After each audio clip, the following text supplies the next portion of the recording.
ಎಲ್ಲರಿಗೂ ನಮಸ್ಕಾರಗಳು. ಇವತ್ತಿನ ತರಗತಿಯಲ್ಲಿ ನಾನು ನಿಮಗೆ ಇತಿಹಾಸ ಬೋಧನಾ ವಿಧಾನಗಳಲ್ಲಿ ಪ್ರಮುಖವಾಗಿರುವಂತಹ ಲೆಕ್ಚರ್ ಕಮ್ ಡಿಸ್ಕಷನ್ ಮೆಥಡ್ ಬಗ್ಗೆ ಚರ್ಚೆ ಮಾಡ್ತಾ ಇದ್ದೇನೆ. Today we shall discuss about the important pedagogy of history, that is lecture cum discussion method. Okay, let us see what is lecture cum discussion method.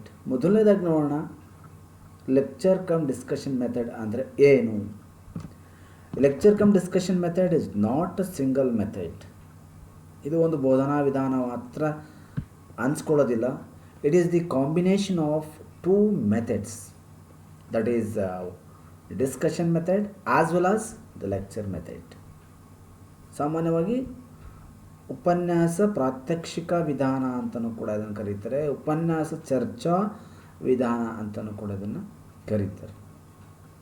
Here the lecture cum discussion method is A useful strategy in building an active verbal interaction between the teacher educators and the teacher trainees and the students. ಸಾಮಾನ್ಯವಾಗಿ ವಿದ್ಯಾರ್ಥಿಗಳು ಮತ್ತು ಶಿಕ್ಷಕರ ಮಧ್ಯೆ ಒಂದು ಕ್ರಿಯಾಶೀಲವಾದ ಸಂಭಾಷಣೆಯನ್ನು ಏರ್ಪಡಿಸುವಂಥ ಒಂದು ವಿಧಾನ. ನಾವು ಇದನ್ನು ಉಪನ್ಯಾಸ ವಿಧಾನ ಅಂತ ಹೇಳಿ ಕೂಡ ಕರಿತೀವಿ.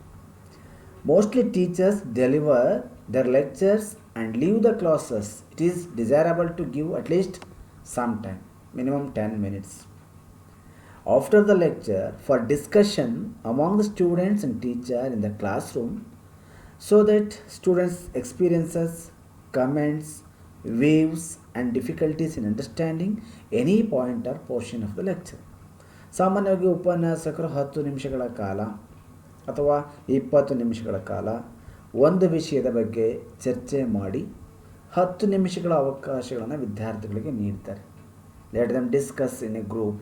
ಆ ಗ್ರೂಪಲ್ಲಿ ಅವರು ಚರ್ಚೆ ಮಾಡಿ ತಮ್ಮ ಭಾವನೆಗಳನ್ನು, ತಮ್ಮ ಆರ್ಗ್ಯೂಗಳನ್ನು, ತಮ್ಮ ಕಲ್ಪನೆಗಳನ್ನು ಅವರು ವ್ಯಕ್ತಪಡಿಸ್ಬೋದು. Okay, then what is the role of teacher in lecture cum discussion method? ಹಾಗಾದ್ರಲ್ಲಿ ಶಿಕ್ಷಕನ ಪಾತ್ರ ಏನು? It is the responsibility of the teacher to encourage the students to participate in discussion. Lecture ಮಾಡಿಬಿಟ್ರೆ ಮುಗಿದೋಯ್ತಲ್ಲ. We have to encourage the students to participate in discussion. ಚರ್ಚೆಯಲ್ಲಿ ವಿದ್ಯಾರ್ಥಿಗಳನ್ನು ಭಾಗವಹಿಸುವಂತೆ ಮಾಡೋದು. ಅದಲ್ಲದೆ the teacher must encourage participation from the entire group. ಇಡೀ ಗುಂಪೆ, ತರಗತಿ ಗುಂಪೆ ಚರ್ಚೆಯಲ್ಲಿ ಪಾಲ್ಗೊಳ್ಬೇಕು. Not allow discussion to be dominated by a single student or a small group. ಯಾರೋ ಒಬ್ಬನೇ ವಿದ್ಯಾರ್ಥಿ ಹೇಳ್ತಾನೆ ಅಂದರೆ ಅವನಿಗಷ್ಟೇ ಅವಕಾಶವನ್ನು ಕೊಡೋದಲ್ಲ, ಅಥವಾ ಒಂದು ಸಣ್ಣ ಗುಂಪಿಗೆ ಅವಕಾಶವನ್ನು ಕೊಡೋದಲ್ಲ. This is a very very important for a teacher role. And the teacher must be a patient and bring the class to point. ಆತ ಬಹಳ ತಾಳ್ಮೆಯಿಂದ ವಿಷಯಗಳ ಹತ್ತ ಗಮನವನ್ನು ಕೇಂದ್ರೀಕರಿಸುವಂಥ ಪ್ರಯತ್ನವನ್ನು ಮಾಡಬೇಕು. ಮತ್ತು ವಿದ್ಯಾರ್ಥಿಗಳನ್ನ ಕೇಳಬೇಕು. Asking students to paraphrase, clarify and elaborate upon other students. ಏನಾದರೂ ಡೌಟ್ಗಳಿದ್ರೆ ಆ ಡೌಟ್ಗಳ ಬಗ್ಗೆ ಕ್ಲಾರಿಫಿಕೇಷನ್ ಕೇಳೋದಕ್ಕೆ ವಿದ್ಯಾರ್ಥಿಗಳಿಗೆ ಕೇಳಬೇಕು ಮತ್ತು ಅವುಗಳನ್ನು ನಾನು ಸ್ಪಷ್ಟೀಕರಣಗೊಳಿಸಬೇಕು. Teacher must ensure the students listen with attention. ಅದರ ಜೊತೆ ನಾನು ಏನು ಹೇಳ್ತಾ ಇದ್ದೇನೆ ಅದನ್ನು ವಿದ್ಯಾರ್ಥಿಗಳು ಕೇಳುವಂತಹ ಮನೋಭಾವನೆಯನ್ನು ಮಾಡಬೇಕು. When others are speaking, remaining objective, open-minded, respectful and accepting the contributions of others, it is an important role of every students. ಯಾರೋ ಒಬ್ಬರು ಮಾತಾಡ್ತಾ ಇದ್ದಾರೆ, ಅದನ್ನು ಪ್ರೆಸೆಂಟ್ ಮಾಡ್ತಾ ಇದ್ದಾರೆ ಅಂದರೆ ಆ ಪ್ರೆಸೆಂಟ್ ಮಾಡುವ ವೇಳೆ ವಿದ್ಯಾರ್ಥಿಗಳು ಅದನ್ನು ಕೇಳಿಸ್ಕೊಳ್ಳೋ ಪ್ರಯತ್ನವನ್ನು ಮಾಡಬೇಕು. ಅದರ ಜೊತೆ ಟೀಚರು ಕೂಡ ಸಾಕಷ್ಟು ರೀತಿಯಲ್ಲಿ ತಯಾರಾಗಿರಬೇಕು. The teacher must prepare adequately for the discussion. ಅದು ಭಾಳ ಮುಖ್ಯವಾದ ಕೆಲಸ ಆಗುತ್ತೆ ಆತನದು. The teacher must ask for clarification of ideas that are not understood. ಯಾವ ಕಾನ್ಸೆಪ್ಟ್ಗಳು ಅರ್ಥ ಆಗಿಲ್ಲೋ ಅವುಗಳನ್ನ ಕೇಳಿ ಅಂಥೇಳಿ ಕೇಳ್ತಾ ಅವರಿಗೆ ಕ್ಲಾರಿಫಿಕೇಷನ್ ಕೊಡುವಂಥ ಕೆಲಸವನ್ನು ಶಿಕ್ಷಕ ಮಾಡಬೇಕು. For a purposeful lecture cum discussion the teacher should not do all the talking. ಒಂದು ಉದ್ದೇಶಪೂರ್ವಕವಾಗಿ ನೀವೇನಾದರೂ ಉಪನ್ಯಾಸ ಚರ್ಚಾ ವಿಧಾನವನ್ನು ಏರ್ಪಡಿಸಿದರೆ ನೀವೇ ಎಲ್ಲವನ್ನು ಹೇಳಿಬಿಡೋದಲ್ಲ, ಎಲ್ಲವನ್ನೂ ನೀವೇ ಮಾತಾಡೋದಲ್ಲ. Or talk to one student at a time, ಅಥವಾ ಯಾವುದಾದ್ರೂ ಒಬ್ಬ ವಿದ್ಯಾರ್ಥಿಗೆ ಕೊಡುವಂಥದ್ದು ಅಲ್ಲ. If a student need to prepare beforehand, the teacher should give them some time to prepare. ಹಾಗಾಗಿ ಶಿಕ್ಷಕ ಅದನ್ನು ಚರ್ಚೆ ಮಾಡೋದಕ್ಕಿಂತ ಮುಂಚಿತವಾಗಿ ವಿದ್ಯಾರ್ಥಿಗೆ ಸ್ವಲ್ಪ ಸಮಯಾವಕಾಶವನ್ನು ಕೊಡೋದು ಕೂಡ ಶಿಕ್ಷಣ ಕೆಲಸ ಆಗುತ್ತೆ. In general, the teachers role in this method is not to dominate, but rather to get the discussion started, set goals, summarize, mediate and clarity.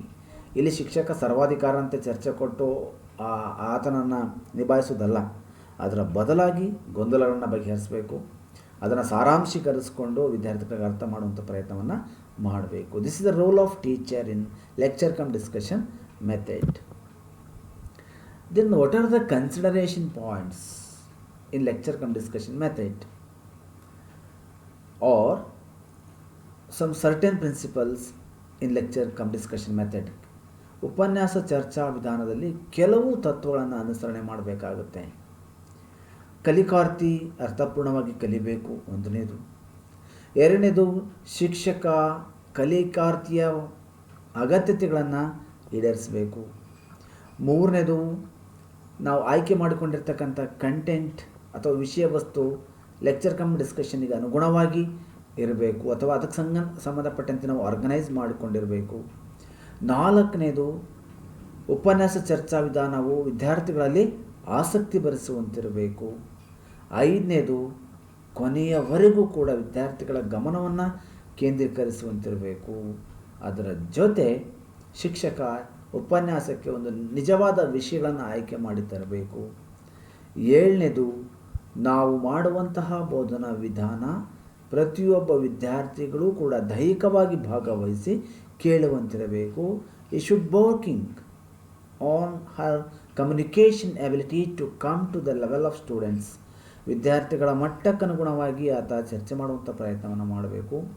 ಇನ್ನು ಎಂಟನೇದು, the lecture cum discussion method can be an effective method of instructions.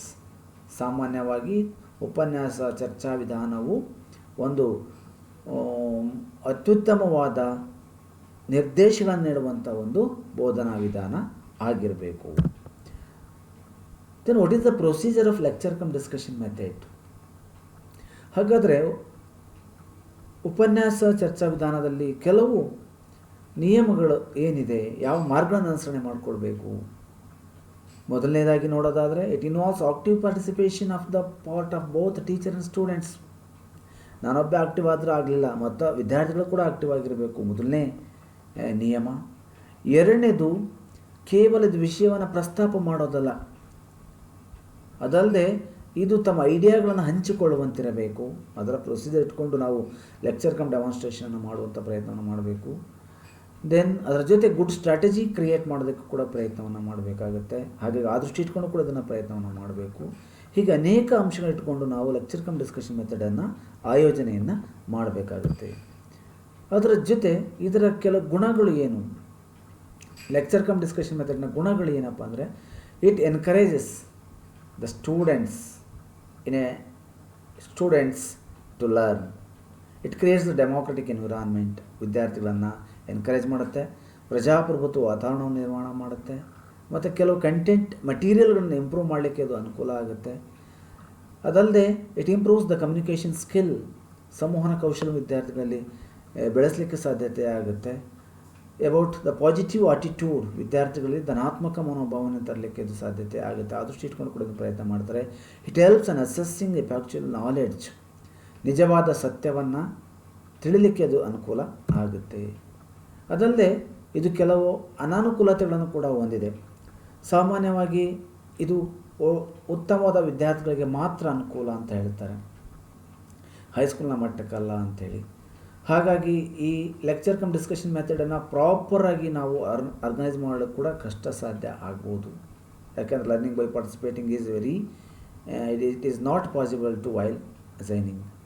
It not managed to moderate properly by the teacher. It many happen that interactions. ಈ ಥರದ್ದೆಲ್ಲ ಗುಣ ಇಟ್ಕೊಂಡು ಕೂಡ ಅದನ್ನು ಆ ಪ್ರಯತ್ನಕ್ಕಾಗಿ ಇದನ್ನು ಒಳ್ಳೆಯ ವಿಧಾನಗಳಲ್ಲ ಅಂಥೇಳಿ ಕರಿತೀವಿ. ಇಷ್ಟು ಉಪನ್ಯಾಸ ಮತ್ತು ಚರ್ಚಾ ವಿಧಾನಕ್ಕೆ ಸಂಬಂಧಪಟ್ಟಂಥ ಮಾಹಿತಿ. ಹಾಗಾಗಿ ಇಷ್ಟು ವಿಚಾರಗಳನ್ನು ತಮ್ಮೊಂದಿಗೆ ಹಂಚಿಕೊಳ್ಳಲು ಅವಕಾಶ ಮಾಡಿಕೊಟ್ಟೋದಕ್ಕೆ ಧನ್ಯವಾದಗಳು. Thank you.